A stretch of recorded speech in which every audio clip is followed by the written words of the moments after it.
Welcome back to my channel Pari का परिवार। तो जैसा कि आपने डिस्क्रिप्शन में पढ़ ही लिया होगा कि मैं आपसे इस वीडियो के अंदर अपने वियर्ड प्रेगनेंसी सिम्टम्स के बारे में डिस्कस करूंगी, क्योंकि मैंने बहुत सारी प्रेग्नेंट लेडीज़ जो मेरे अराउंड रही हैं शुरू से, और अभी इन दिनों भी मैं हॉस्पिटल जा रही हूँ, तो जो मेरे कुछ ऐसे सिम्टम्स हैं जो उन लोगों के अंदर नहीं है ना, मैंने प्रोबेबली कॉमनली किसी भी प्रेग्नेंट लेडी के अंदर नहीं देखे हैं।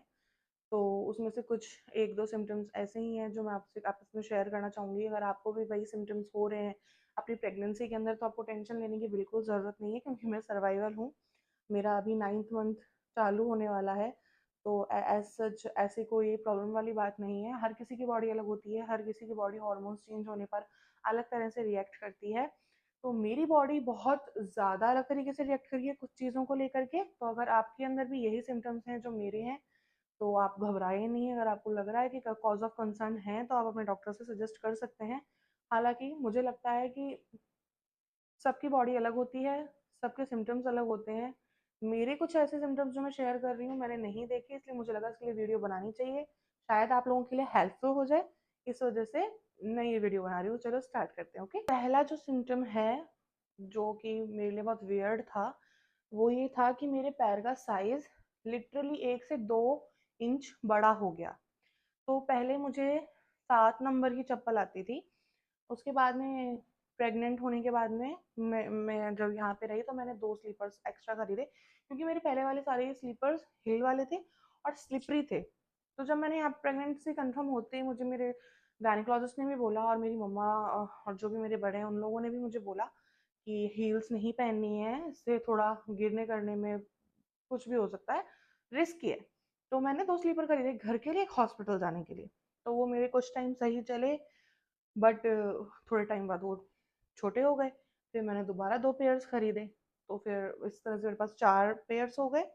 फिर वो मेरे आ रहे थे आ रहे थे आ रहे थे, लेकिन अब लास्ट में जा करके मेरे पैरों में 8th मंथ में मेरे को स्वेलिंग की प्रॉब्लम हो गई है। तो अब वो फिर से मुझे फिट नहीं हो रहे हैं। तो इसलिए मुझे अब एक और इन्वेस्ट करना पड़ा है अपने स्लीपर्स के अंदर ही। तो इस तरह से पूरी प्रेगनेंसी की जर्नी के अंदर मेरे पास 7 से 8 स्लीपर एक्स्ट्रा हो गए हैं। हालांकि मेरा ये वियर्ड सिम्टम इसलिए मैं बोल रही हूँ, क्योंकि कई लोगों की स्वेलिंग शुरुआत से रहती है, तो वो थोड़ा उनका ब्रॉडनेस आ जाती है, इस वजह से वो कॉमन लगता है मुझे। लेकिन मेरे साइज इंचेस में बढ़े हैं पैर के, इस वजह से मैं कह रही हूँ कि ये वियर्ड सिम्टम है। ठीक है, नाउ सेकंड सेकंड सिम्टम ये है कि मेरी पूरी की पूरी बॉडी, बस फेस को मैंने किसी तरह से बचाया है, बाकी मेरी full body full on pigmented हो चुकी है। पूरी की पूरी बॉडी मेरी ब्लैक पड़ चुकी है। मेरा कलर 2 से 3 से 4 शेड भी ज़्यादा डार्क हुआ है। आप देख सकते हैं मेरी नेक, ये पूरी नेक मेरी पीछे तक, मेरे अंडर आर्म्स और पूरी बॉडी, मेरी पूरी बॉडी ब्लैक पड़ चुकी है। फेस को मैंने जिस तरह से बचाया, अगर आपको जानना है कि मैंने अपने फेस को पिगमेंटेशन से कैसे बचाया है प्रेगनेंसी की जर्नी के अंदर, तो आप मुझे कमेंट में ज़रूर बताइएगा, मैं आपसे वो ज़रूर शेयर करूँगी। तो हालांकि थोड़ा बहुत 1 से 2 टोन का फ़र्क नॉर्मली लेडीज़ के अंदर पड़ जाता है प्रेगनेंसी के अंदर, लेकिन मेरे कई हिस्से ऐसे हैं जहाँ पे इतना ज़्यादा फ़र्क नहीं पड़ा। जैसे मेरे हैंड्स हैं, मेरे पैर हैं, लेकिन जो मेरी ये नेक है, ये पूरा नेक वाला एरिया, प्लस मेरी अंडर आर्म्स और मेरे आसपास का एरिया यहाँ पे, और कमर वगैरह पे, पीछे बैक पे, मेरी पूरी बॉडी बिल्कुल ब्लैक हो चुकी है। Literally I am telling you, black हो चुकी है। ठीक है, तो ये सेकंड चीज़ थी। और थर्ड चीज़ जो मेरे को वियर्ड लगी है, मैंने सुनी भी नहीं किसी से, वो थर्ड चीज़ ये है कि मुझे मस्से हो गए हैं बॉडी पे, बहुत जगह पे मुझे छोटे छोटे छोटे छोटे जो मस्से होते हैं वो हो गए हैं। मेरे नेक पे हो गए हैं, यहाँ पर मेरे यहाँ पे भी हो गए हैं, मेरे अंडर आर्म्स के आसपास हो गए हैं, मेरे फेस पे भी हो गए हैं, पीछे पीछे बैक पे हो गए हैं। और ये पेनफुल है। मतलब नॉर्मली स्किन की ही उभार होते हैं मस्से, तो आप उनको टच करते हो तो आपको इतना प्रॉब्लम नहीं देते हैं। लेकिन इन मस्सों पे जैसे ज़रा सा हाथ भी टच हो जा रहा है ना, तो बहुत ज़्यादा मुझे पेन भी हो रहा है, और ये मस्से कुछ कुछ अपने आप झड़ भी रहे हैं। मतलब आज दर्द हो रहा है, दर्द हो रहा है, दर्द हो रहा है, कल देखोगे तो ये झड़ जाएगा। कहीं झड़ रहे हैं, कहीं नहीं झड़ रहे हैं। तो ये मुझे मस्से, जो मुझे लगता है मैंने किसी के नहीं सुने कि मस्से हो जाते हैं छोटे छोटे से, और ये हो रहे हैं, लिटरली हो रहे हैं। और मैं बहुत ज़्यादा वरिड हूँ कि मैं इन सब चीज़ों से कैसे कोप कर पाऊंगी। तो अगर आपके साथ में ये मस्से वाली परेशानी और ये पिगमेंटेशन वाली परेशानी हुई है, हालाँकि मैंने सर्च करा है, तो वहाँ पे आया है कि आप जैसे-जैसे आपकी प्रेगनेंसी के बाद में पोस्टपार्टम के फेज़ में आप जाओगे, तो आपके हार्मोन्स जैसे ही बैलेंस हो जाएँगे, तो ये सारी चीज़ें अपने आप ठीक हो जाएगी। लेकिन जितना बदतर हालत हो चुकी है बॉडी की, मुझे नहीं लग रहा, मुझे लग रहा है कि मुझे डॉक्टर से कंसल्ट करना ही पड़ेगा बाद में, डर्मेटोलॉजिस्ट से। तो अगर आपको पता है कोई होम रेमेडी, तो आप प्लीज़ मुझसे शेयर करें कमेंट के अंदर, इन मस्सों को लेके खासकर, क्योंकि ये बहुत ज़्यादा बढ़े जा रहे हैं अब मेरे अंदर। ठीक है, तो ये हो गई 3 चीज़ें। फोर्थ सिम्पटम की बात करते हैं।